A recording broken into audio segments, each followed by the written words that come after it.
नाही, मी ते एक जनरल स्टेटमेंट केलेलं आहे. ते ट्विट करण्यामागचा उद्देश असा होता की काही लोकांना राजकारणामध्ये थोडासा किडा असतो. नसलेल्या विषयावर असे विद्वानासारखे बोलतात आणि जसं काही तेच मुख्य न्यायमूर्ती आहेत किंवा ते ते त्यांचाच कायदा चालतो अशा भाषेत जे बोलतात ना, तर ते मला काही ह्या बाकी सगळ्या आता ज्या घडामोडी आहेत याच्यावर बोलताना दिसत नव्हते. म्हणून मला असं वाटलं की एकेकाळी माझी जेव्हा दाढ दुखत होती त्याच्यावर त्यांनी ट्विट केलं होतं.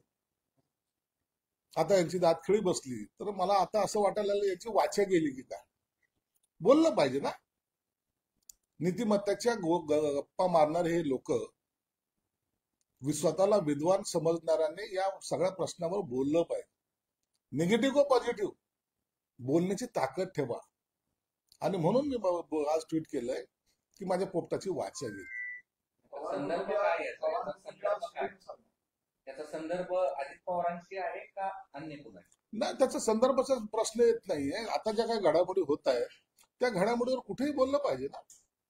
सोयीनुसार मौन आहे पवार. त्याबद्दल मी भाष्य करणार नाही, परंतु नको त्या वेळेला बोलणाऱ्यांनी आता बोललं पाहिजे.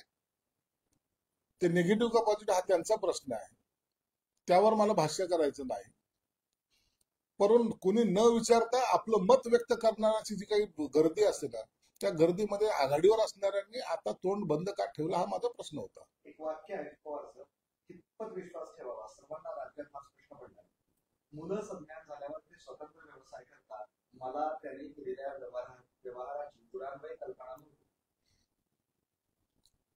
आता त्यांनी जे काही प्रत्येकाचं एक आपलं कौटुंबिक वेगवेगळं वातावरण असतं, त्या वातावरणामध्ये त्यांच्या घरातलं वातावरण कसं आहे किंवा मुलं स्वतंत्र निर्णय घेतात का याची कल्पना त्यांनाच आहे.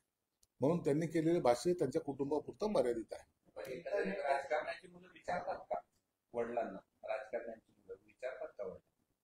असं सगळ्याबद्दल आपण क्रायटेरिया लावू शकत नाही. काही मुलं विचारत असतील, काही मुलं नसतील विचारत. प्रत्येकाबद्दलचं एकमत असेल सगळेच काही विचारतातच अशातला काही भाग. चर्चा अशी आहे की कंपनीचा 90% हिस्सा असलेले पार्थ पवारांना गुन्हा दाखल नाही, पण 1% हिस्सा असलेले दिग्विजय पाटील यांच्यावर गुन्हा. नाही, त्यावर आता मला भाष्य करणं उचित नाहीये.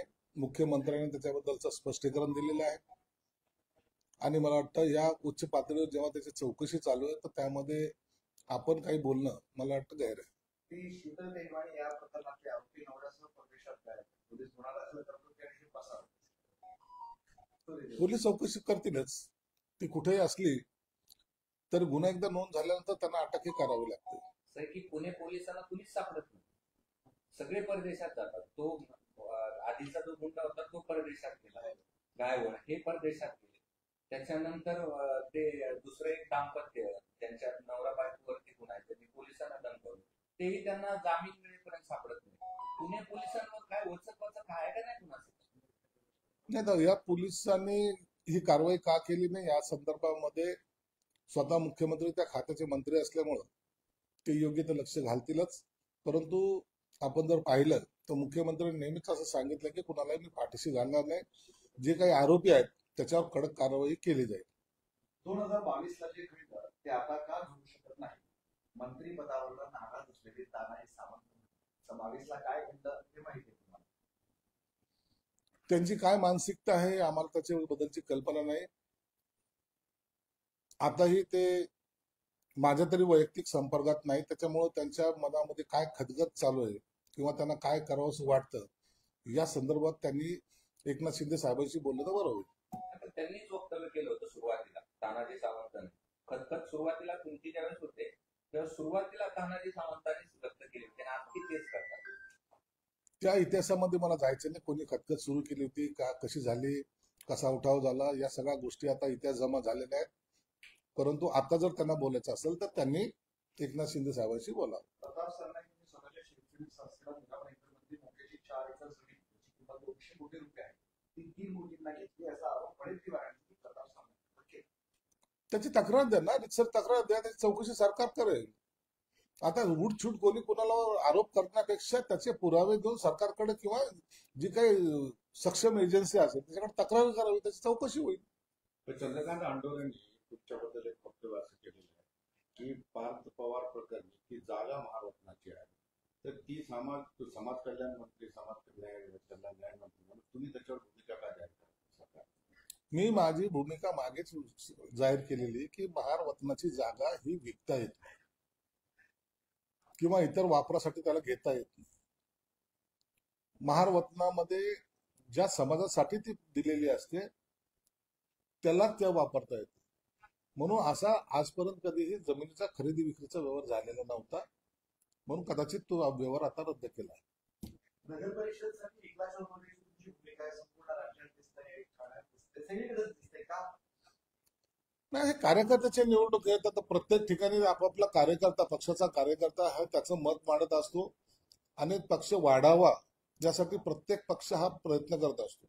म्हणून आता आमच्या जिल्ह्यातही अनेक ठिकाणी कार्यकर्त्याचं म्हणणं आहे की आपल्याला स्वतंत्र लढलं पाहिजे. भाजपच्याही कार्यकर्त्याचं आहे, राष्ट्रवादीच्याही कार्यकर्त्याचं आहे. मग जर सर्वांचंच असं मत असेल तर मैत्रीपूर्ण लढती होतीलच. कुठं कुठं करणार?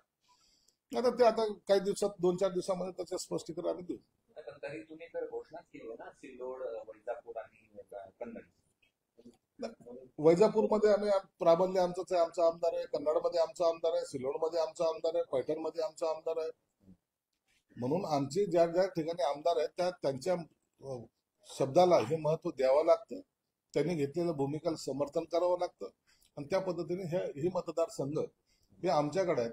मग भाजपकडे जे असतील ते त्यांनी लढवावेत, असा एकंदरीत आमचा रोल आहे. कणकवलीमध्ये दोन्ही शिवसेनेचे पदाधिकारी एकत्रित येत आहेत, बैठका घेतात आणि आगामी निवडणुकांमध्ये सुविधप्रमाणे लढण्याचा निर्णय घेतात. त्यामुळे मी आत्ताही सांगतो की ह्या छोट्या निवडणुका असतात, यामध्ये त्या ठिकाणच्या लोकल राजकारणावर सर्व डिपेंड असतं.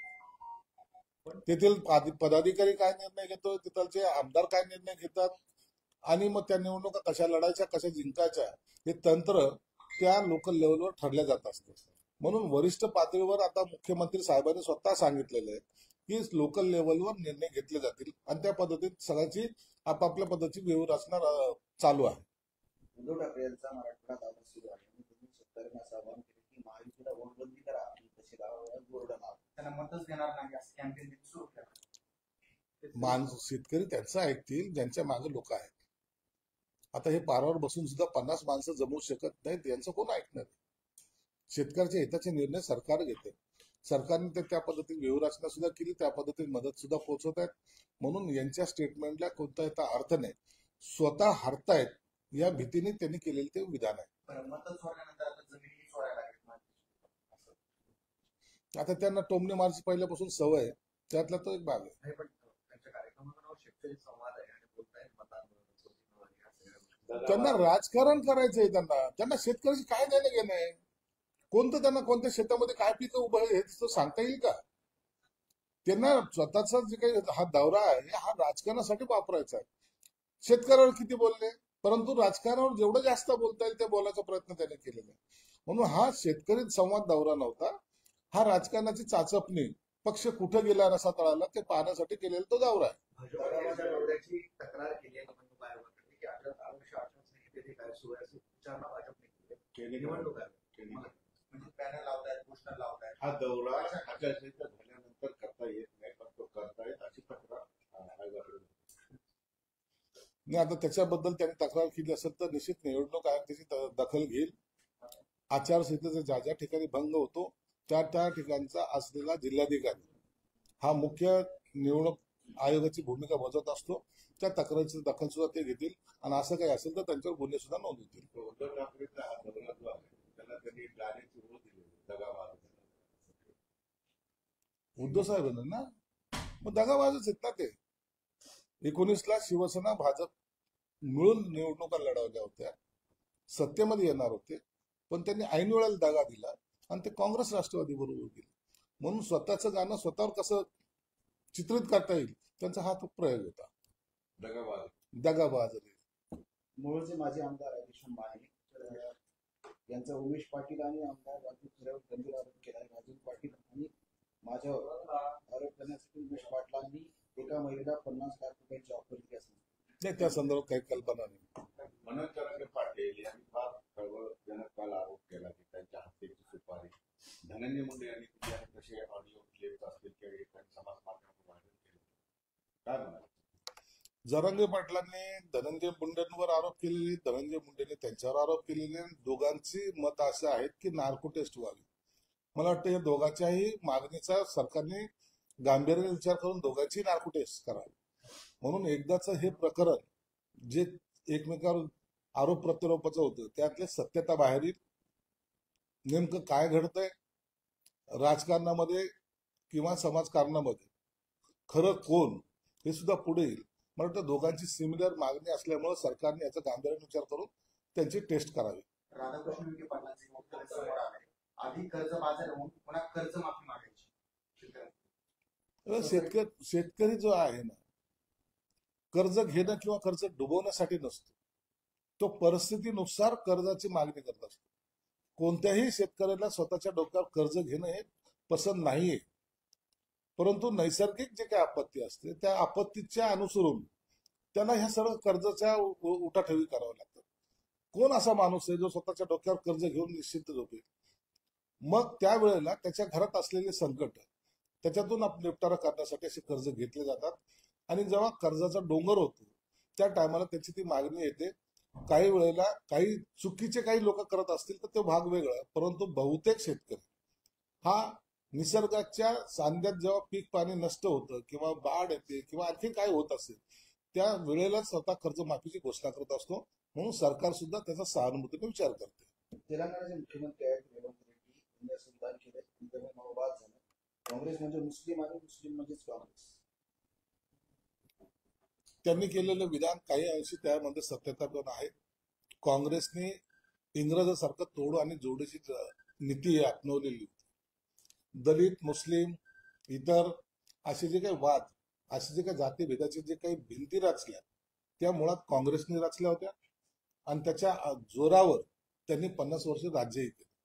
परंतु आता त्या भिंती तोडण्याचं काम सर्वसामान्य माणूस करतोय. म्हणून आज काँग्रेस सत्तेपासून दूर आहे. धन्यवाद.